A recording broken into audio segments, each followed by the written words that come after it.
الحمد للہ وحدہ والصلاة والسلام علی من لا نبی بعدہ اما بعد فاعوذ باللہ من الشیطان الرجیم بسم اللہ الرحمن الرحیم فلما بلغ معه السعی قال یا بنی انی ارى فی المنام انی اذبحک فانظر ماذا ترى قال یا ابت افعل ما تؤمر ستجدنی ان شاء اللہ من الصابرین فلما اسلما وتلہ للجبین فنادیناہ ان یا ابراہیم قد صدقت الرؤیا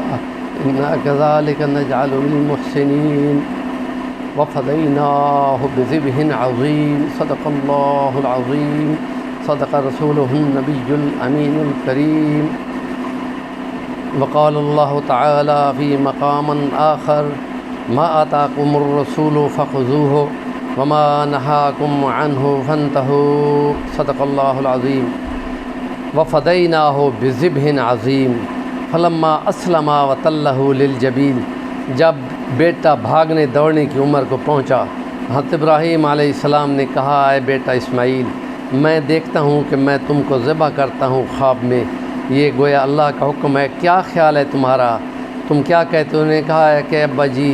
آپ مجھ کو فرما برداروں میں سے پاؤ گے، اور پھر وہ اس کو لٹا کر اس کے گلے پہ چھری چلانے کی کوشش میں لگا تو ہم نے آواز دی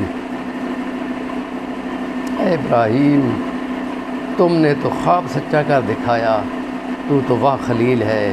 اے میرا خلیل بس کر جا، رک جا۔ اور وہ ہم نے تمہارے لیے ذبح عظیم وہ کہتے ہیں دورات میں لکھا ہے کہ وہاں ساتھ ہی جھاڑیوں میں جبرائیل ایک دمبا لے کے آیا اور اس کو وہاں پھنسا دیے، کہا یہ اس کے بدلے میں ذبح کرو، اور وترکنا علیہ فی الآخرین، اور بعد میں آنے والوں کے لیے خدا نے یہ نشانی بنا دی۔ اب تمام مسلمان اس کی یاد میں یہ ذبح کرتے ہیں، ایک قربانی کرتے ہیں، گھر والوں کی طرف سے یا کمانے والے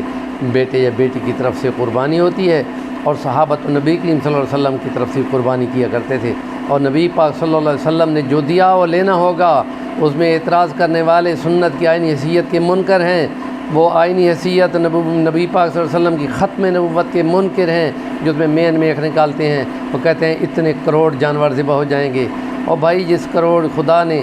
ایک بکری سے ایک بچہ یا ایک بھیڑ سے ایک بھیڑ کا میمنہ پیدا کیا ہے، وہاں دیکھو تو کتی کے 8-9 بچے پیدا ہوتے ہیں تو بچتا ایک بھی نہیں ہے، اور ان کے تو ریوڑوں کے ریوڑ موجود ہوتے ہیں اور اللہ کے لیے ذبح ہوتے ہیں، قربان ہوتے ہیں۔ تو یہ عقل والوں کے لیے ان میں نشانی ہے، بشرطے کہ عقل موجود ہو۔ تو جو نبی نے دیا وہ لے لو، اور یہ جو